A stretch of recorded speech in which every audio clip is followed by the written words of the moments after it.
Hi, this is Neil Cole from Conversion Uplift. Today I'm going to show you how to directly connect GA4 to ChatGPT via a plugin called Avian. Okay, so you'll need to create an account with Avian. They do have a free trial, and you'll find their plugin on ChatGPT Plus, which is the paid version.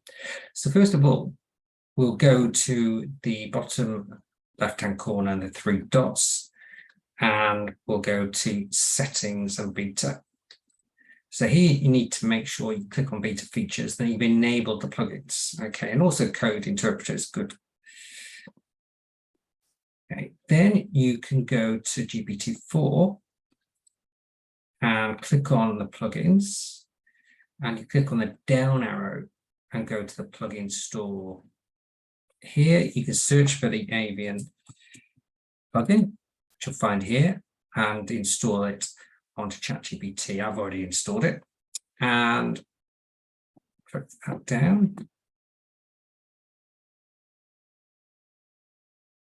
Now there's also a free plugin called Diagram, which is also worth downloading and adding to ChatGPT. Okay. Now you've set up, you've got ChatGPT-4, got your plugins enabled. We go to our prompts. Now I've created a format for our prompts for this specific task. I'll copy that. Now you can see that we've got property name because I've connected a number of different GA4 properties within the Avian app. And then I've indicate the time period, the metrics, obviously, breakdown by dimensions, table rows and table columns to tell it what type of table I want, what the format is. So we've copied that, and it's better to do it outside of ChatGPT, just in case you type it in and you delete it or something by mistake. Then you can paste that into here and start it off. It can take a few minutes for the Avian plugin to retrieve and process the data. It does have some limits for GA4.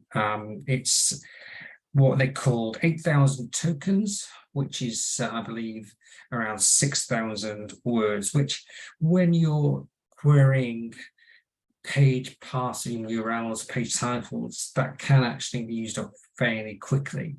So try and avoid those sort of queries, or you need to do it in a small series of small queries, say a month at a time or a week at a time, depending on how many page paths you have. The other thing you'll notice, there was no filter on the prompt, and that's because they don't have filters yet, which is, I think, a major limitation at the moment. That's something they need to add in, because otherwise you can't really refine your analysis, your query as specifically as you may want to. So it's coming up with the data, which is good. So that's it's come up with the data over the months, showing it by device category. Now, I would have, if I'd had filters, probably said desktop and mobile only, but I haven't. So we've got smart TV, which only had like 2 users by those things, or 4 users in total. Okay, so he's asking if we want to visualize the chart. Now here you have to be careful to specify what you want to visualize. So I've done a prompt here. We go back to this to say, well, I want to create a time series chart using the conversion rate data only. Otherwise, it will try and combine the two, and it won't be very impactful. It won't be really that useful.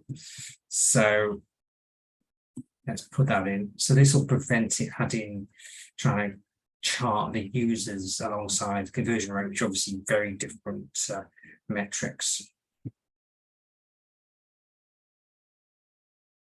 So it'll take a few seconds to process, but it's using the diagram plugin now. So we're just interested to see how that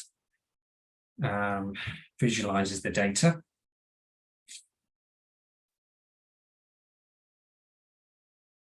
think this is obviously going to get better over time. At the moment, I find that it's quite slow, and it does sometimes come back with these explanations that it's got an oversight and it's having to correct the data structure.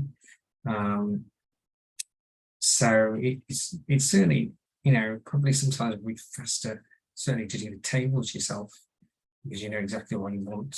And even here with the chart, sometimes I upload data from GA4 in a spreadsheet, and that works really well. So this, at the moment, this plugin is probably slower than that, really, but it is slower than that. So it's actually struggling big time here for some reason.